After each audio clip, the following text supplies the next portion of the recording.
ৰাজ্যৰ অন্যান্য প্ৰান্তৰ লগতে উত্তৰ গুৱাহাটীতো চলিছে উৰুকাৰ প্ৰস্তুতি। ঠায়ে ঠায়ে ভেলাঘৰ নিৰ্মাণৰো চলিছে অগ্ৰগতি।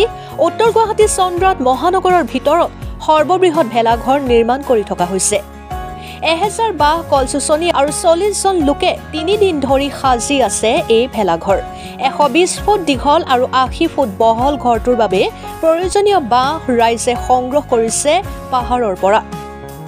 শতামপুৰুষীয়া পৰম্পৰাৰে উৰুকাৰ নিশা 120টা পৰিয়ালৰ প্ৰায় 400 জন মানুহে সমূহীয়া ভোজ ভাত খাব এই ভেলাঘৰত। শনিবাৰে নিৰ্মাণ সম্পন্ন কৰিবলগীয়া ভেলাঘৰৰ ভিতৰত থাকিব ৰান্ধনীশাল, অতিথিশাল, ৰংগশালা। ব্যঞ্জনৰ ভিতৰত থাকিব 4টা খাহী ছাগলী, 60 কেজি লোকেল ভকুৱা মাছ আৰু থলুৱা বিবিধ ব্যঞ্জন। উত্তৰ গুৱাহাটীৰ পৰা পংকজ নাথৰ ৰিপৰ্ট, অৰুণোদয় আছাম।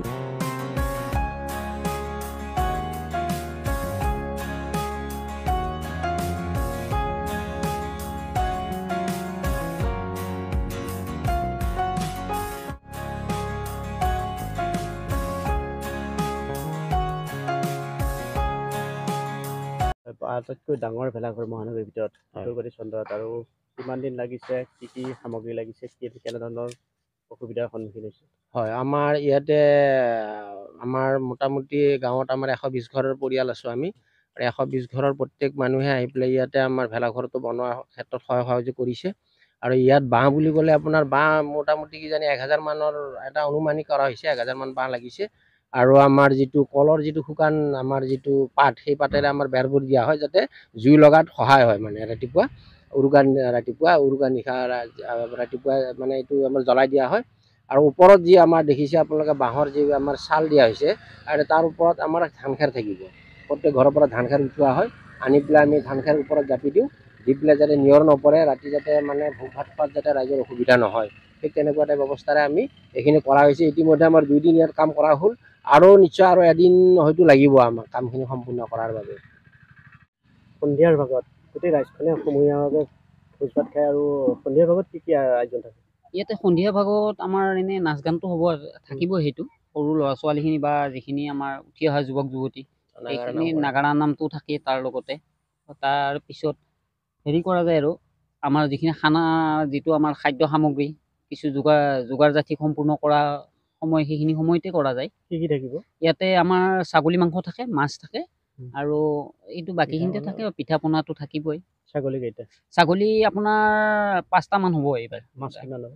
মাছটো আমাৰ 60-70 কেজি লাগিব। এইটো লোকেল মাছ। ক'ত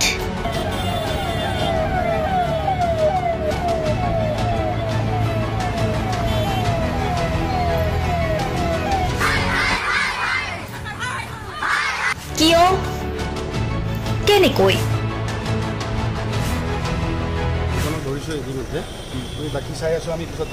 দুৰ্নীতি। ৱাইফজনীয়ে কৈছে বোলে এওঁ মোৰ হাজবেণ্ড, আপুনি কোন হে ক'বলৈ এওঁ অবৈধ বুলি? অনিয়ম, ভ্ৰষ্টাচাৰ, একো নায়কতাবাদ। এতিয়াৰ পৰা আৰু নহ'ব। আমি দিম সত্য বাতৰি।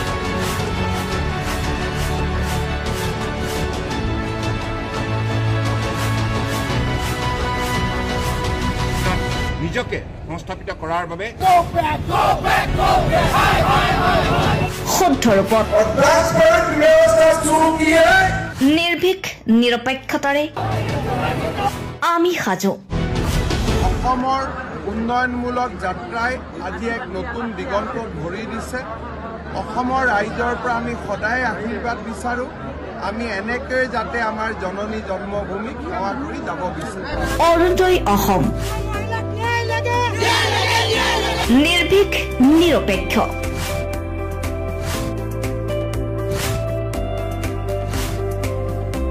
ৰাইজৰ বাবে, ৰাইজৰ পক্ষত। অৰুণোদয় অসম।